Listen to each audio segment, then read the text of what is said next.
Vamos lá, meus irmãos, vamos lá. Começando aqui nosso 5º dia de aula de Psicologia Pastoral. Já oramos, como é costume. Mais uma vez, graça e paz, boa noite. Boa noite, graça e paz. Boa noite, graça e paz a todos. Como é costume, nossas aulas estão sendo gravadas, para que os irmãos possam depois ouvi-la novamente, trabalhar nos temas abordados, e também para que no futuro aqueles irmãos que desejarem fazer esse curso em EAD possam estar fazendo essas aulas. É claro, eu peço que me procurem para que a gente possa estar alinhando e eu estar passando os trâmites de como será esses cursos em EAD. E também, é claro, que ao mesmo tempo também gravamos para que possa abençoar muitas vidas e muitos obreiros, onde quer que essa aula chegue. Há pouco eu até compartilhava com o Tomé a nossa alegria de ver aonde o nosso seminário está chegando. Eu compartilhava com ele, mostrando o alcance, os lugares, tanto aqui no nosso país quanto no exterior. E eu confesso para os irmãos que eu estou, assim, muito feliz. Feliz, mesmo sabendo que muitos irmãos, irmãs, obreiros, que talvez nem venham de fazer o nosso seminário, mas por meio dessas aulas eles poderão até estar tendo contato com uma teologia ortodoxa, com uma maneira bíblica e cristocêntrica e escritorística de viver igreja, e ao mesmo tempo também uma tradição, eu diria, bíblica, onde a gente resgata os valores ortodoxos, reformados, valorizando não só a nossa teologia, mas todas as teologias das igrejas históricas. Então, eu louvo a Deus, e, inclusive, esses dias atrás eu recebi uma palavra, né? Não sei de quem não conheço a pessoa, não sei o lugar, mas ela estava ouvindo as nossas aulas de psicologia pastoral e estava elogiando. Então, eu realmente fico feliz de saber que a gente pode estar recomendando algumas literaturas, sendo útil ao povo de Deus e, quem sabe, sendo até um instrumento na salvação de outras pessoas. Tá bom? Então, mais uma vez, né, as nossas aulas estão sendo gravadas e vamos começar, meus irmãos. Graça e paz, Gil. E, como é costume, vamos ler Salmo 13. Graça e paz. Salmo de número 13.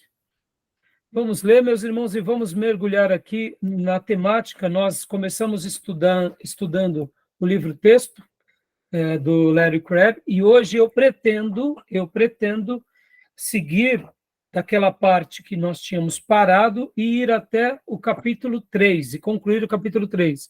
Vamos ver se a gente consegue. E, ao mesmo tempo, também, eu escrevi aqui 4 páginas sobre um assunto que eu pretendo, no último bloco, estar tratando com vocês. Tá bom?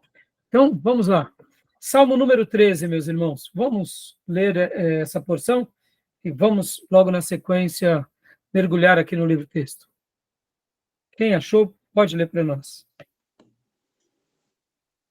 Vou ler aqui, pastor. Por favor. Até quando te esquecerás de mim, Senhor? Para sempre?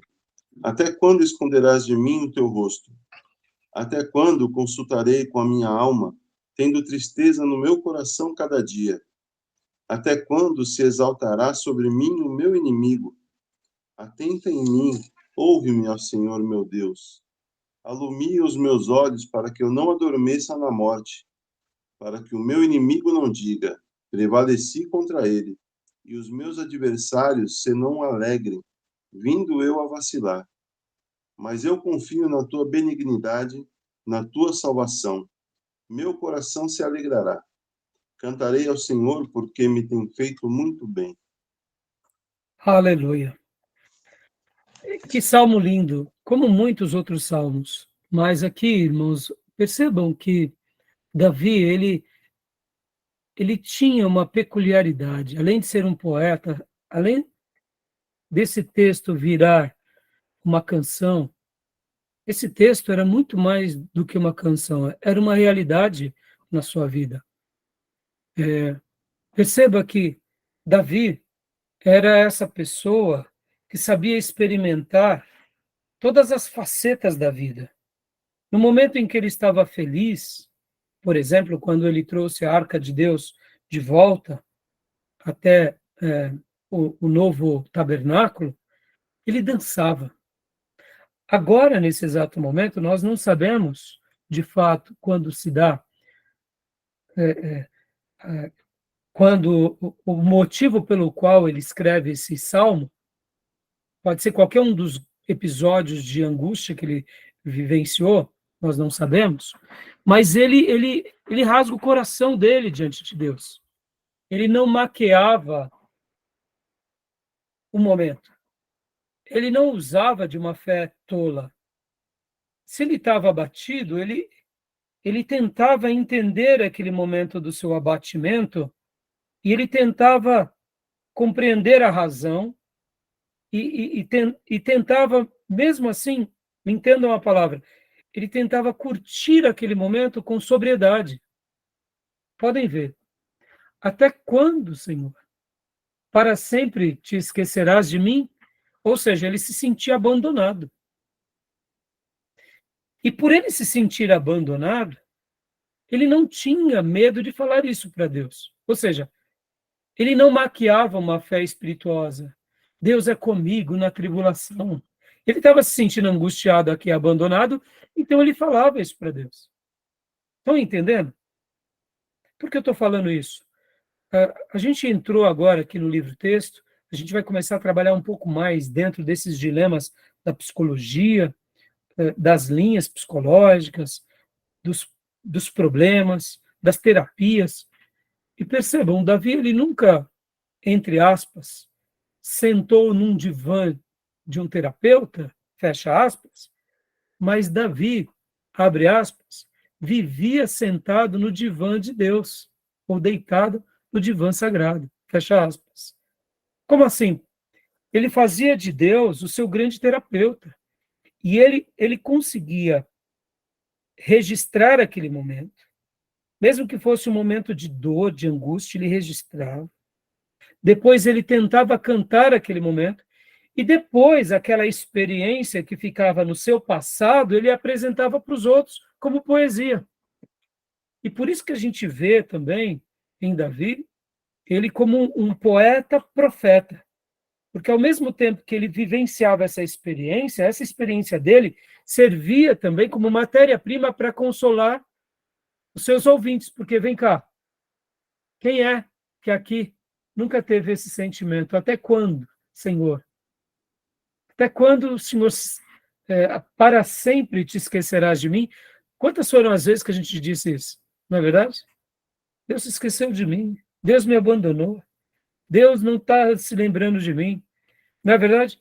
Talvez a gente não tenha a mesma, eu diria, clareza de Davi, mas ao ler um salmo desse de Davi, a gente se apropria dessa poesia. E aí, por meio dessa poesia, que também foi uma verdade na vida do salmista, a gente pode estar fazendo aquilo que a gente citou nas aulas passadas, que é o ato de vomitar, que é o ato de fazer a catarse, de jogar para fora aquilo que está dentro de nós, mas a gente, muitas vezes, ou seja pela timidez, ou seja pela negação, ou seja porque ou pelo orgulho, a gente está dizendo, não, eu vou vencer, mas por dentro a gente está com vontade de jogar a toalha e falar para Deus, e até, quem sabe, dizer palavras, num primeiro momento, mal criadas a Deus.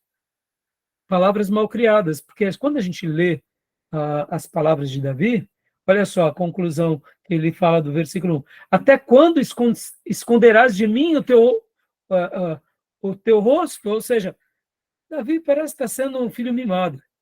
Mas ele está sendo um filho mimado ou ele está sendo um filho legítimo? Que no momento de dor ele vocifera.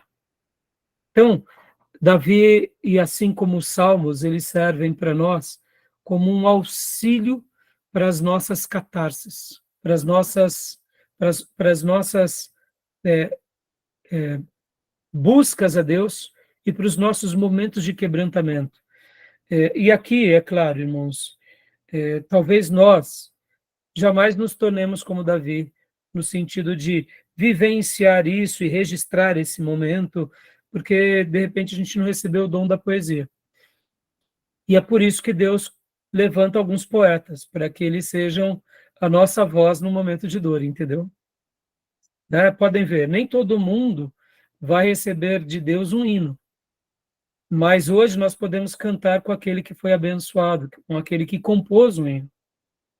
Ou seja, Deus cria e levanta os seus vasos para que esses vasos, mesmo com as suas experiências mais dolorosas, também recebam a cura e como disse Henry Nouwen, nós somos curadores feridos, ou feridos que curam. Por quê? Porque agora, por meio daquela dor que passamos, e por meio daquela ferida que fomos atingidos, agora Deus vai nos curar e a gente vai levar cura a outros feridos. Então, na nossa vida, de uma forma ou de outra, todos nós somos curadores feridos. É claro que para isso é um exercício, e a gente vê na vida de Davi esse exercício, e Davi tirou nota 10 de forma maravilhosa. E por isso que a gente ama ler os Salmos. E como é bom ler os Salmos, principalmente quando a gente está passando por uma experiência como uma deles. Tá bom, meus irmãos? Né? Podem ver que uma outra coisa que me fez lembrar agora, me veio à memória, eu não sei se vocês conhecem as histórias do cantor cristão e da harpa cristã. Vocês já estudaram alguma coisa a respeito disso? Não? Somos seminaristas, né, irmãos? Não somos levitas. Geralmente, quando tem um levita na classe, aí eles falam, eu já... Mas quando temos mais seminaristas que não são levitas, geralmente não faz parte, né, do nosso mundo, né? A história da maioria dos hinos do cantor cristão e da harpa cristã, que são hinos lindíssimos, nascem de experiências dolorosíssimas, de irmãos que estavam ali no leito da enfermidade, na provação, ou como Lutero. Eu não sei se você vai lembrar, mas Castelo Forte foi um hino de Lutero. Pode ver que esse hino Castelo Forte é a síntese da vida de Lutero, não é? Podem ver, Castelo Forte é o Senhor, é o nosso refúgio e fortaleza. Então, perceba que todos os hinos, que eu diria, ou quase todos, eles não nascem simplesmente quando o irmão está ali no momento de contemplação. A grande maioria nasce de uma experiência, ou uma experiência espiritual com Deus, ou de uma experiência de muita dor e angústia. E ali eles compõem. E aí aquela composição acaba achando morada, porque é num coração de quem sente. E quem está vivendo uma dor, vamos lá, meus irmãos, quem realmente está sentindo uma dor, ele não nega a dor, quando ele é honesto. Quer ver um exemplo, irmãos? Quando eu quero dizer isso, eu estou querendo dizer assim, quando a dor nos atinge, que nos derruba, que nos desconstrói, não tem como a gente não expressar. A gente pode, até certa medida, não mostrar para o outro, mas quando a gente se rende a Deus de uma forma incondicional e lúcida, e a gente entende que nós estamos no ateliê sagrado, e a gente expressa aquilo, mesmo que seja um catarse mal educado a Deus, ou à vida, ou aos que estão ao nosso redor, no fundo, a gente está sendo só o quê? Ser humanos verdadeiros, que está vivendo aquele momento. Por isso, não neguem esses momentos na vida de vocês. Estou fazendo esse comentário aqui nessa abertura, porque como se tratamos de aula de psicologia pastoral, eu noto que as nossas igrejas, por causa do triunfalismo e por causa dessa perspectiva de ou se sentirmos melhores do que outros, ou de vaidade mesmo, porque Deus nos usou para alguma coisa e a gente acaba se sentindo melhor do que os demais, ou seja, um pseudo super crente, como Paulo Romero intitulou certa vez uma obra que ele fez, um livro chamado Supercrente. Então, ou seja, ou é a vaidade de se sentir melhor, ou é a infantilidade com relação a esse discurso triunfalista? Eu sei que a igreja moderna ela tem esquecido esse lado mais humano, esse lado mais pele, mais sangue, mais dor, porque, afinal de contas, as pessoas não querem um ser humano pregando para elas, querem uma pessoa quase super-humana. Só que, na realidade, quem está perdendo são essas pessoas, porque elas não deixam de ser o que de fato são. E nós perdemos, porque também quando temos super crentes diante de nós, é uma mentira, é uma falácia. Nós temos homens que se dedicam ao evangelho, mas são homens como nós. Tirando a graça divina deles, eles não são nada. Colocando a graça divina neles, eles parecem ser alguma coisa. Mas, na realidade, a vaidade maqueia. Por quê? Se somos alguma coisa, é a graça, não somos nós. Então, Davi e todos os grandes servos de Deus, eles conseguem vivenciar essa humanidade. E uma das coisas mais lindas, para eu concluir esse ponto, que eu vejo na Bíblia, é que Deus, ele não maqueia quem somos. Podem ver que na história da Bíblia, Deus mostra que o grande profeta Moisés, ele foi um assassino. O grande pai da fé, ele mentiu por 2 vezes porque teve medo. O grande Davi teve seus tombos e quedas horrorosas. O grande Pedro negou Jesus 3 vezes, era impetuoso, era um sanguíneo. O grande Paulo tinha um espinho na carne e por 3 vezes Satanás os esbofeteou. Ou seja, a Bíblia não esconde as feiuras dos servos de Deus, para mostrar que a gente é gente. O grande apóstolo João, depois que se torna o apóstolo do amor, o último apóstolo, quando recebe a revelação na ilha de Pátimos, por 2 ocasiões vai adorar o anjo, o mensageiro que vem lhe trazer a revelação, e o anjo por 2 vezes fala: levanta, João, eu não posso ser adorado. Aqui, o único que pode ser adorado é o Cordeiro. Ou seja, o próprio João registra a falha dele. Por quê? Porque ele é falho.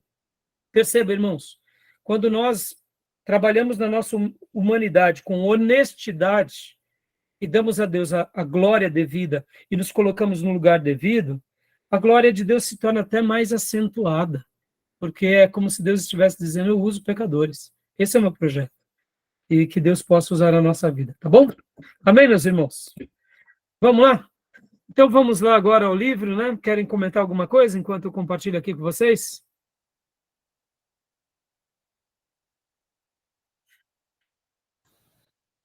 Não, pastor. Tranquilo. Né? Joia. Que Deus nos livre de sermos super crentes, tá bom? Amém. Podem ver, meus irmãos, uma das características bem comum dos nossos dias é o culto à personalidade, né? Pode ver. Nós queremos grandes personalidades. Faz parte do nosso modelo contemporâneo. Nós queremos as grandes personalidades. E temos que fazer uma leitura adequada das grandes personalidades. Elas são úteis e eu quero acreditar que, inclusive, entre o povo de Deus, Deus levanta grandes personalidades. Agora, o problema não é Deus levantar, é as grandes personalidades se mantiverem no lugar devido. E aí que entra o ponto. Muitas vezes a gente se perde. Nós mesmos nos perdemos, né? Então vamos lá, meus irmãos, vamos lá aqui, ó. Nós tínhamos parado aqui nessa parte, na última aula, né? Na página 10. Então vamos lá, o livro-texto, eu vou estar compartilhando aqui com vocês, e a gente vai correr, porque, como eu disse, hoje eu quero estar trabalhando aqui, principalmente, até o capítulo 3, né? E depois, por último, eu tenho um texto bem longo que eu escrevi, que eu quero poder estar trabalhando aqui com todos vocês, né? Antes de entrarmos um pouco aqui, irmãos, durante esses dias que estamos trabalhando sobre esse tema, né, e hoje é a nossa 5ª aula, irmãos, é muito interessante que a gente procure tentar entender um pouco mais sobre esses problemas psicológicos, né, que estão entre nós, né, mas, ao mesmo tempo, sem tentar rotular, como eu já disse no passado. Por exemplo, irmãos, a bipolaridade, o que é uma pessoa narcisista, sociopatas. E por que eu estou falando isso? Porque muitas vezes, muitas pessoas, elas podem sofrer de algum mal desses, e eu quero já de antemão, mais uma vez aqui, quebrar um pouco os rótulos. Por quê? Porque esses problemas, seja eles, como nós chamamos aqui, os neuróticos, os psicóticos, num primeiro momento não tem problema, irmãos. A gente tem que saber e sempre se lembrar, todos nós, de uma forma ou de outra, sofremos de algum mal. Alguns são mais visíveis, essas questões, outros não. Muitas vezes nós rotulamos, né, por exemplo, uma pessoa narcisista, mas num primeiro momento a gente não pode viver rotulando, né, ou porque estamos estudando, a gente começa agora a ter óculos analíticos que fica julgando, olha, fulano é bipolar, fulano tem, por exemplo, personalidade dupla. E aí começamos com essa rotulação, isso acaba sendo, eu diria, um defeito. Mas, ao mesmo tempo, começar a entender um pouco facilita a nossa própria vida, nos faz sermos mais generosos com essas pessoas, nos criam ferramentas para lidar com elas, e, ora, pasmem vocês, podem ter pessoas da nossa família que sofram de algum desses males, e a gente nem imaginava, e a gente vai poder estar sendo útil. E na igreja? Muito mais na igreja.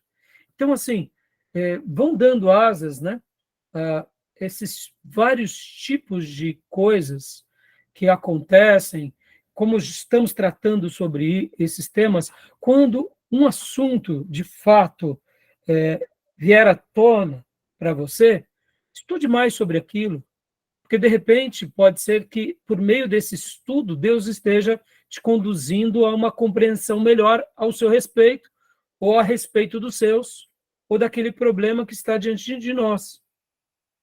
E isso tudo é muito importante, porque tem vezes, irmãos, que a gente, por não gostar de tratar desse assunto, nós ignoramos, nós tratamos assim com uma certa repulsa, e eu diria que a gente acaba perdendo com isso. Como eu disse, qual é o problema de uma pessoa, de repente, ter uma tendência, seja ela narcisista, seja ela uma pessoa hipersensível, uma pessoa que é codependente, uma pessoa, como eu gosto de usar o termo, repleto de virose?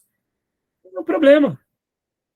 Esses problemas começam, de fato, a ser um problema quando essa pessoa não tem o controle e começa a afetar a sua família, ou afetar os outros que estão ao redor. Aí sim é a hora que a gente precisa tentar ajudar, ou se ajudar, ou ajudar aqueles que estão ao nosso redor. Mas, como na última aula nós tratamos da questão, por exemplo, da esquizofrenia, vocês notarão muitas pessoas e famílias que têm um certo viés de esquizofrenia e nenhum problema de conviver com elas.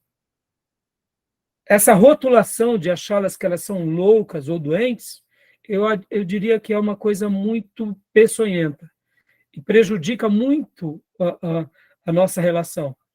O problema de uma pessoa que tem esquizofrenia é que quando ela começa a implodir com a sua esquizofrenia, ou começa a prejudicar a sua família, ou aqueles que estão ao seu redor. Aí é a hora que a gente tem que tentar ajudá-los, porque eles estão praticando uma implosão sem perceber, ou causando mal a outros.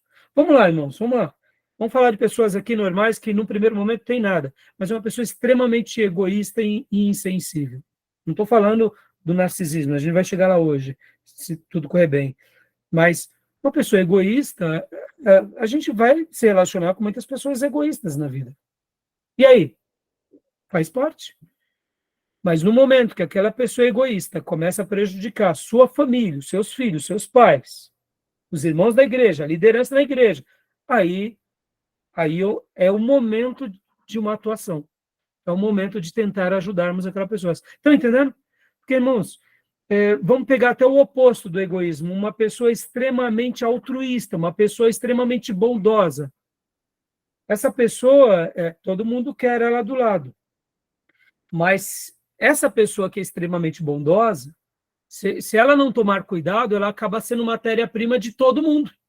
E ela não tem vida própria. Percebam que de uma virtude, ela pode até se tornar uma coisa ruim para a própria pessoa. Ao mesmo tempo, uma pseudo-proteção, que o egoísta ele só vive para si, ele também pode viver, talvez, uma vida tranquila, sem afetar as outras pessoas. Ele só não tem generosidade, ele não tem compaixão, mas ele não prejudica ninguém. Mas um egoísta crônico, esse prejudica muita gente. Que aí ele pega o bife das crianças, ele gasta dinheiro com coisas triviais, não traz comida para casa. Ou seja, percebam que rotular não é bom, tá bom? Tudo bem até aí? Joia? Querem fazer algum comentário? Graspar Júnior. Tranquilo? Vamos lá, então. Tranquilo, pastor. Então, leia para nós, Gil, aqui, ó. Talvez isso não seja simplesmente inevitável. Quero ler aqui. A gente vai estar lendo algumas... só recapitulando aqui, o autor ele estava falando aqui sobre os embates de aprendermos com a teologia e com a ciência. Então, leia para nós, Júnior não, Gil. Talvez... Aqui, ó. Ok. Talvez isso não seja simplesmente inevitável e, consequentemente, deva ser tolerado. Esse procedimento pode ser bom, num mundo onde a luta por entender o que Deus disse é travada por mentes imperfeitas. Talvez a diversidade de pensamentos dentro de uma estrutura bem definida seja saudável. Os cristãos, muitas vezes, ouvem uns aos outros no esforço de encontrar pontos de diferença, em vez de apoio mútuo. Com isso, o tipo de pensamento criativo, que poderia expandir nosso entendimento em determinadas áreas de incerteza e diferença, é sufocado.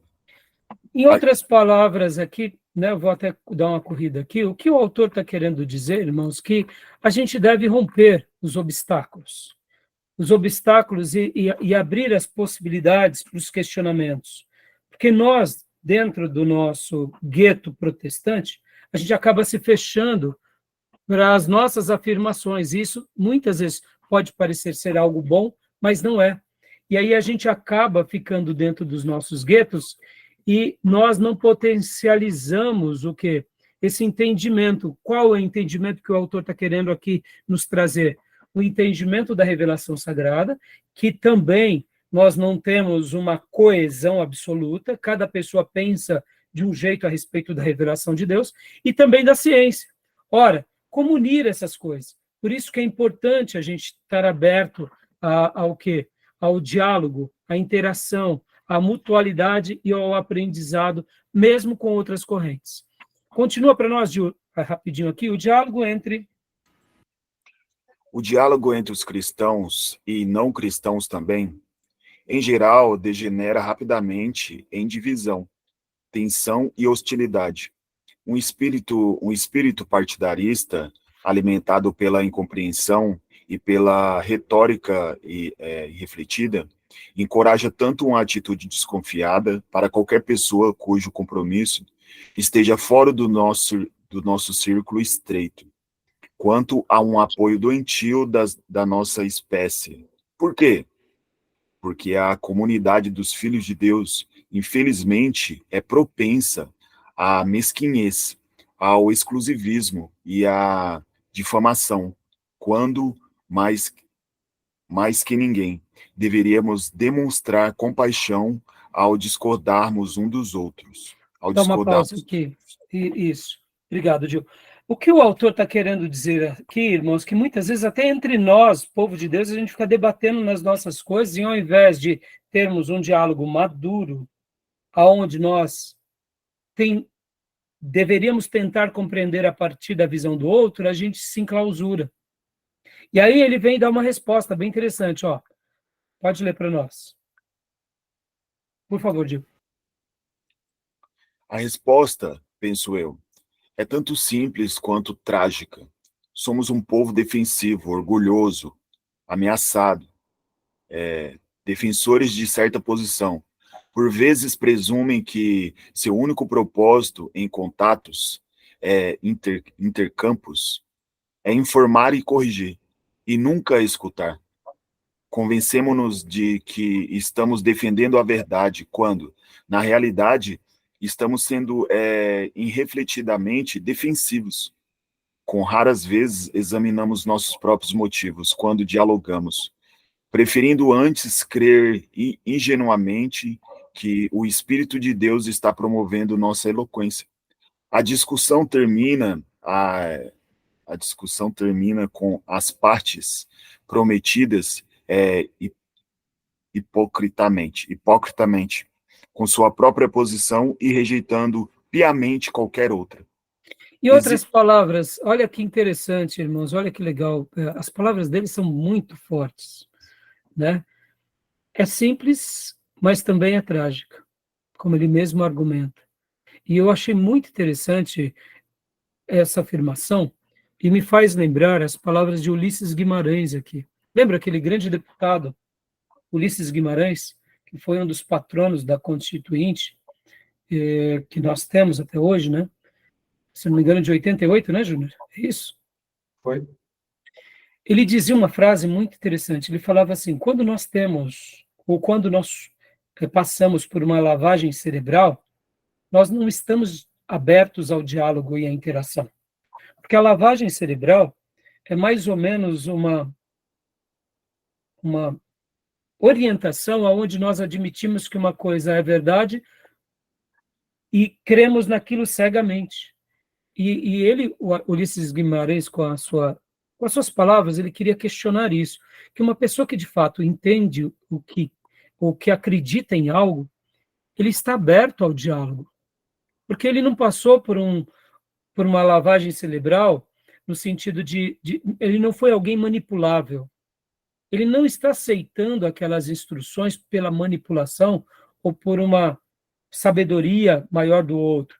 Ele chega àquelas conclusões, ele toma aquelas decisões, ele crê em algo, logo, se ele crê de fato em algo, ele está aberto ao diálogo. E o que o autor aqui, Larry Crabb, quer dizer é praticamente isso. Quando nós, de fato, acreditamos na Bíblia e acreditamos que esse Deus, que é todo-poderoso, cria o mundo e existem verdades nesse mundo, não tem nenhum problema de eu aprender com essas verdades e pegar a grande verdade de Deus e trabalhar com a grande verdade da vida. E ali, por meio da interação, ir aprendendo em meio a tentativas e erros e ir aprimorando aquelas áreas. E ele, ao falar isso, e ele aqui argumenta algo que acontece conosco, mostrando que muitas vezes nós, quando damos aquela pseudo concordância, a gente não está concordando de fato, tentando entender o outro, respeitando o outro. A gente está ali de uma forma periférica apenas, dizendo, tá bom, você pensa assim, então o problema é seu. Mas a gente está ali nos nossos intercampos, a gente está ali nos nossos guetos.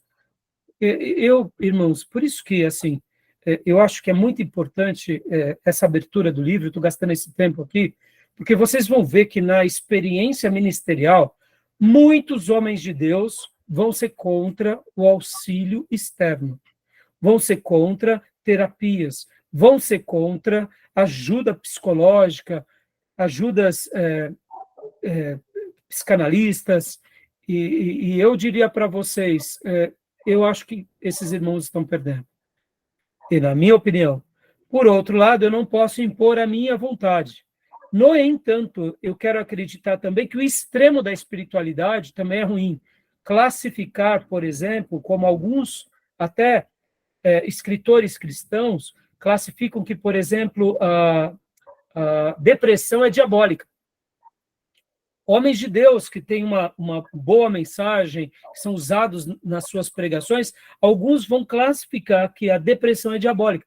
na minha opinião, isso também é ruim. Ou seja, e também um outro lado, cientificar tudo também é ruim. Por isso que a interação, o diálogo ele é importante. Tá bom? Então, essa foi a proposta do nosso irmão ao falar isso, né? Por isso que eu gostei muito quando ele fala que a resposta para ele é algo simples, mas também é algo trágico. E por último, Gil, lê aqui para nós os conselheiros cristãos. Os conselheiros cristãos também creem que a verdade de Deus não é um conjunto flexível de conceitos vagos que acomodam facilmente qualquer posição a que alguém tenha chegado. A verdade é o erro, e a Bíblia é o padrão de comparação para aferir qual é qual. Só uma pausa, Gil. Claro. Eu sei que a maneira que talvez os nossos irmãos fizeram a tradução, né? Há a verdade e há o erro. E a Bíblia é o padrão de comparação para aferir qual é qual. Ou seja, só dando uma pausa aqui, né? Porque há a verdade e há o erro. E a nossa Bíblia vai dar um padrão. No entanto, você pode ver que na primeira frase é muito interessante. Não existe uma única linha. Os conselheiros cristãos mais experientes, eles estão abertos às suas linhas. Eles estão abertos às possibilidades. Tá bom? Então, continua para nós aqui, Gil. Entre cristãos igualmente comprometidos com a autoridade bíblica, há divergências substâncias sobre questões como eclesiologia, escatologia e pneumatologia. E devemos afirmar nossas posições deliberadas, com uma convicção sincera. Mas dentro da família... Quer falar, pastor? Quero. Então, aqui ele está falando, irmãos, se a gente não tem um ponto de coesão nas doutrinas, ora, por que vamos ter no aconselhamento, ainda mais quando se mistura com ciência? Estão entendendo? A crítica que ele faz, na verdade, aí a síntese dele é uma crítica, por quê? Porque eles, de forma um pouco generalizada, ele diz que no meio cristão há muitos líderes que acaba rotulando que isso é demônio, não pode não pode passar por psicólogo. Exatamente. Só a palavra de Deus resolve. Então, é uma crítica que ele está fazendo aí, que até nas questões, das posições teológicas, há divergência. Exatamente, Júlio, exatamente. Né? Então, agora aqui, lê essa última frase para nós, Júlio. Aqui, ó. Aqui. Aqui ele vai falar agora, dando algumas abordagens. Ó, se quisermos que o aconselhamento bíblico concretize seu potencial, pode ler a partir daqui? Se quisermos que o aconselhamento bíblico concretize seu potencial positivo de glorificar a Deus, o único poder para curar os quebrantados e reconciliar consigo os pecadores, sugiro que nos submetamos a algumas diretrizes simples, que têm sido facilmente violadas. Ou Primeira seja, diretriz. isso, Pode obrigado, falar, só um minutinho. Ou seja, ele está aqui, como o Júnior, né, disse muito bem, ele está aqui tentando apaziguar o povo de Deus. Irmãos, olha, parece bobeira, minha esposa é psicóloga. Na nossa igreja, ela sempre cuidou de toda a área do aconselhamento.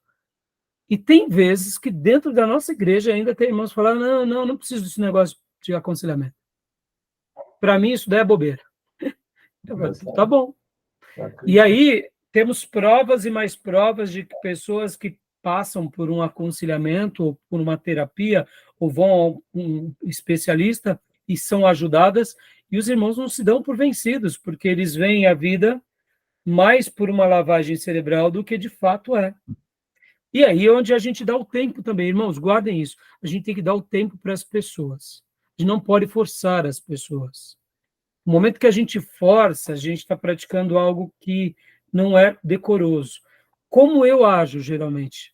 Quando eu noto um irmão que ele está tendo problemas, que eu vejo que o caso dele é mais clínico do que espiritual, eu recomendo. E ali, sempre que a pessoa tem uma crise, eu o atendo da melhor forma e digo, o irmão já procurou um especialista? O irmão já buscou aquela ajuda que eu tinha te dito para você buscar? Não, eu falei, pois é. Aí passa 6 meses, tem uma crise de novo. A mesma coisa vai chegar um ponto que vai cair na ficha daquela pessoa.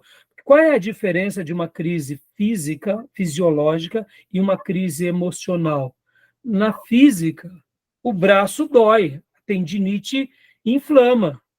E aí a pessoa começa a gritar de dor. Na crise emocional, são as emoções que estão inflamadas. Então ele olha no espelho, ele vai para a igreja, vai trabalhar, ele está produzindo, só que por dentro dele o castelo está ruindo. Então, até que essa pessoa admita que ela precisa de ajuda, a gente tem que ter paciência. Por quê? Porque essa pessoa muitas vezes já foi na igreja e já foi ajudada grandemente na igreja, mas agora Deus está querendo também ajudá-lo para que ele busque outros meios. Muitos casos, 90% dos casos, ou até mais, irmãos, são curados dentro da igreja. Mas esses outros 10%, que eu estou dando até 10%, pode até ser mais ou menos, as pessoas vão procurar especialistas. Faz parte, irmão, não tem nenhum problema disso. Mas por se tratar de um grupo que crê em Deus, parece que no momento que eu busco especialista, a gente está tendo menos fé em Deus. E tem vezes que não é. E a questão é que Deus deixou a medicina, seja a que trata a emocional, o psiquiatra, o neuro, para essa ajuda. Exato. E a questão também que o foco aí está focado muito na questão psicológica, que não é. Porque às vezes a pessoa precisa de um neurologista, precisa de um psiquiatra. De um psiquiatra, exatamente. Por isso que nessa aula, Júnior, a gente abre para uma questão psicológica, que aí vai ter mais uma atuação os psicólogos e os psicanalistas, mas a questão neurológica, lembra? Na primeira aula eu expliquei a diferença. Qual é a diferença entre o psicólogo, o psiquiatra, ou psicólogo, o psicanalista e o psiquiatra? Que o psiquiatra, quem fez medicina, entende da anatomia humana e corpo humano, entende da farmacologia, e ele vai prescrever remédios para uma questão neurológica. O neurologista também, porque às vezes a questão não é de um cunho não é só, de um né? psiquiatra, é Sim, de um sim. neurologista para verificar o que você tem, né, no seu cérebro e qual é o medicamento Que vai precisar, exatamente. Então, você vê, Júnior, como é interessante, quando uma pessoa tem um trauma, ou seja, a pessoa teve uma batida, uma queda, e afetou o seu cérebro, e ali coagulou o sangue, e aí depois ele faz alguns exames e nota que precisará de uma cirurgia, a pessoa muitas vezes reluta, mas ela vai e faz a cirurgia, porque se convencionou que na maioria das cirurgias que a pessoa passa, ela melhora. E como tem o trauma, está doendo, ela passou por aquilo, ela consegue aceitar. E por isso que ela vai. A mesma pessoa que passou por um trauma na sua infância, mas atingiu a sua psique, as suas emoções, como não tem nada que doa fisicamente num primeiro momento, ela não aceita a ajuda clínica. Esse é o ponto. E por isso que a gente tem que ser maduro de saber que nós estamos em construção, né? Então, aqui o Larry Crabb, ele vai dar dicas para potencializar esse aconselhamento bíblico, na perspectiva do aconselhamento bíblico e principalmente daqueles que são, no caso, da área, né? Então, ele vai dar algumas diretrizes. Leia para nós, Gil, então, essas 3 diretrizes, para a gente concluir essa parte, por favor. Ok. Primeira diretriz: articular nossas posições de maneira cuidadosa e não defensivamente. Demonstrar nossa coerência com a Escritura, com o favor não antagonístico, que corresponde às nossas convicções sobre a sua validade e utilidade. Onde a convicção for tentativa, o fervor deve ser reprimido. É necessário fazer um autoexame profundo de nossos motivos para seguir a primeira diretriz. Essa diretriz parece bobeira, irmãos, mas a gente acaba caindo muitas vezes aqui, ó. Nossas posições de maneira cuidadosa e não defensiva. Geralmente a gente age assim em tudo. Não, eu não penso assim, eu não creio assim, eu não preciso disso. E a gente vai para a defensiva. é uma defensiva perigosa, ou seja, se a gente quer realmente crescer nessa área do aconselhamento externo ou buscar ajuda interna, a gente precisa sair dessa situação defensiva, né? A gente precisa saber, não, estou aberto às possibilidades. Guardem isso, irmãos, contra fatos não há argumentos. Se uma pessoa está tendo problemas relacionais, ela está afetando a si própria e os que estão ao redor dela, logo, uma interação básica pode chegar à conclusão de que não, eu preciso de ajuda. Eu sou uma pessoa ácida, eu preciso de uma ajuda de alguém. Então, as nossas posições, a gente tem que avaliar de uma maneira muito cuidadosa. Agora, é claro, eu não estou falando de estilo de pessoas, mas eu estou falando aqui que, geralmente, esse é um calcanhar de Aquiles que a gente acaba caindo. Tá bom? Lê a segunda diretriz, Gil. Algum comentário sobre a primeira diretriz, irmãos? Querem fazer algum comentário? Bem claro? Sim. Pode ler a segunda diretriz, Gil? Segunda diretriz: estar dispostos a mudar a posição que abraçamos no momento em que chegamos à conclusão de que a mudança é justificada por novas percepções da Escritura. Demonstrar essa disposição comparecendo a conferências dadas por outros conselheiros evangélicos. Estudar e considerar seriamente seus conceitos mediante ao diálogo, face a face. Convidar teólogos e avaliar nosso conhecimento da Escritura. Ou seja, irmãos, quantas são as vezes que nós nos enclausuramos nas nossas crendices e a gente não abre mão? Tem vezes que pensar assim, será que eu posso aqui estar errado? Será que eu posso aqui estar equivocado? Uma das expressões que eu mais uso no meu aconselhamento é: irmão, dê o direito de dúvida. Dê o direito de dúvida. Muitas vezes nós não damos nem o direito de dúvida, nós já silenciamos o outro, ou seja, nós já vamos para a defensiva quando não vamos para a parte agressiva. A gente vai para a defesa e já ataca. Geralmente, para eu desarmar a pessoa, eu digo, dê o direito de dúvida. Parte do princípio que você possa, quem sabe, estar errado. A pessoa, só dela imaginar isso, algumas regalam um olho bem grande. Outras até admitem com mais doçura. E eu diria uma pequena quantidade admite assim, não é verdade. Eu acho que eu estou errado. Vou contar algo aqui rapidamente. Eu estava dando um aconselhamento para um casal que eu cuidava dele já há mais de 10 anos. E quando eles tinham as crises, irmãos, pensa num forró-bodó. Eles eram um docinho, mas na crise era um forró-bodó. E um dado momento, eu acho que já contei isso aqui, esse rapaz, ele morava num apartamento e ele já tinha um pet, se não me engano, um poodle. E ele gostava muito de cachorro e ele queria um cachorro médio num apartamento de 40 metros quadrados. 35 metros quadrados. E aí ele arrumou um cachorro de porte médio. E a esposa dele falou, pastor, não dá, pastor, mas ele quer o cachorro. Parece bobeira, né? Um aconselhamento pastoral por causa disso. E ali, no meu diálogo com ele, eu disse assim, irmão, ele estava irredutível, porque era o sonho da vida dele, e ele encontrou uma cadelinha, aquela cadela marrom caramelo, e parecia uma criança mesmo. Pensa numa criança que encontrou um brinquedo, mas um homem, um obreiro, você tem uma ideia, uma pessoa universitária, de uma mente brilhante, mas ele estava totalmente voltado para o cachorrinho. E ali estava com vários problemas. Eu lembro que eu estava ali aconselhando ele, eu disse assim, irmão, deixa eu te fazer uma pergunta. Se eu chegasse para 100 pessoas agora e perguntasse para 100 pessoas se estivesse no lugar de vocês, você acha que essas 100 pessoas iam conviver com esse cachorro na situação que você está? ele me respondeu assim: pastor, eu tenho certeza que as 100 pessoas diriam que não, ou seja, que elas não concordariam com aquilo que eu faço. Eu falei: pois é, você logicamente já está me dizendo o que fazer.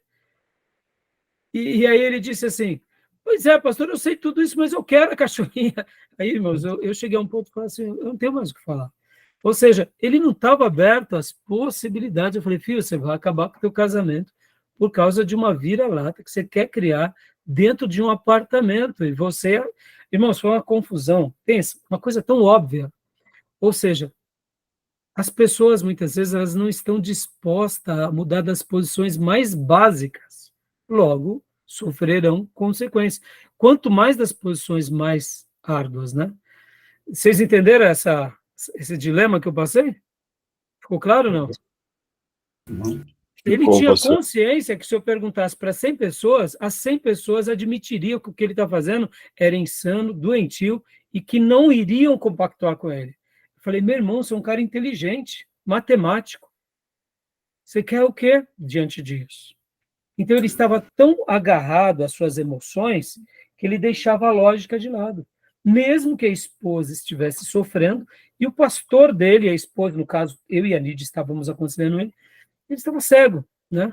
Bom, e a última diretriz, meus irmãos, qual é? Gil, lê para nós. O pastor, é como alguns de nós, né? A gente sabe que tomar refrigerante faz mal, mas mesmo assim continua tomando, né? Enfim. Então, Gil, né? Mas só que no teu refrigerante, vamos pensar assim, Gil, é a pura verdade. Mas você concorda que num primeiro momento você não está prejudicando ninguém ao teu redor, né? Você Tem pode esse até detalhe, no verdade. futuro você Verdade. pode prejudicar, Só a si porque mesmo, né? no futuro você vai poder prejudicar, porque de repente você vai deixar a patroa viúva, né, os filhos. Mas a gente, por exemplo, num primeiro momento, não está. E nesse caso, que você está tocando refrigerante em todo mundo, e todo mundo está falando, eu não quero, e você está. O caso desse irmão, ele estava tocando. Aí, detalhe, nessa época, eu acho que eles já tinham filho, não, aí, não sei se eles já tinham filhos, mas era um caso assim, fora do comum, fora da curva, absurdo. Né? E a terceira diretriz, qual é? Terceira diretriz: esforçar-se conscientemente para caminhar na corda bamba da convicção, aberta ao trabalhar para evitar cair em acomodação, abertura a ponto de valorizar a união mais do que a verdade. Ou 2, exclusivismo, convicção a ponto de condenar outro ponto de vista antes de compreendê-lo. Ou seja, essa é uma área, irmãos, guardem essa frase, porque é muito legal, é viver aqui na corda bamba. A arte de aconselhar é viver na corda bamba. E é saber lidar com as circunstâncias sem ir para os exageros também, né? E por isso que ele conclui, né? Devemos concordar sempre que pudermos, discordar quando for necessário e cooperar sempre que possível, sem transgredir na busca de propósitos piedosos. Tá bom, meus irmãos? Então, eu quis gastar esse tempo, porque eu acho que essas questões aqui são bem significativas, e agora a gente vai estar correndo aqui no livro-texto, né? Eu já disse na última aula, e repito para os meus irmãos, não deixem de ler, né, o material, porque agora a gente vai mergulhar nele, e eu vou tentar sempre estar trazendo o supra-sumo dele para nós, tá bom? Algum comentário, alguma fala, alguma observação, alguma dúvida? Tranquilo? A linguagem Então, do autor é muito boa de compreender, pastor. Muito boa, achei muito legal a linguagem. Então, Gil, eu gosto de trabalhar com ele porque ele tem essa percepção de tentar levar para o leigo algo na linguagem que ele entenda. E ele tenta também passar o lance dos critérios de fé com doçura, sem trazer aquele posicionamento radical. Por isso que eu gosto de trabalhar com o material dele, porque eu acho que ele acaba fazendo essa ponte muito boa para nós. Porque, irmãos, aqui, né, falando um pouco no aspecto mesmo do seminarista. vocês estão sendo treinados para ajudar pessoas em todas as áreas, como professor de escola bíblica, como pregadores, como evangelistas, pastores, missionários locais, obreiros de ponta, né? Parte da liderança. Então, dessa forma, o que acontece? O que eu noto e vejo aqui com vocês e qual é a importância desse material? A importância desse material nada mais é, nada menos é do que nos dá essa compreensão de que, ora, precisamos de ajuda externa, precisamos estar abertos, porque Deus deixou essas ciências para nos agregar, mesmo sabendo que haverá muita variedade e muitas opiniões, e ao mesmo tempo, quando estivermos ali na interação com os nossos irmãos, não só da comunidade da fé, mas dos amigos, podendo mostrar, olha, é possível você crescer mais na sua dinâmica, crescer mais na sua vida pessoal, profissional, porque, de repente, a gente consegue enxergar que aquela pessoa tem uma área da vida dela que ela não consegue avaliar ou ver, mas é aquela área pela qual ela precisa romper os obstáculos. Só para eu até concluir aqui, eu não sei se vocês sabem, mas os grandes esportistas, eles têm coaches que os ajudam na superação.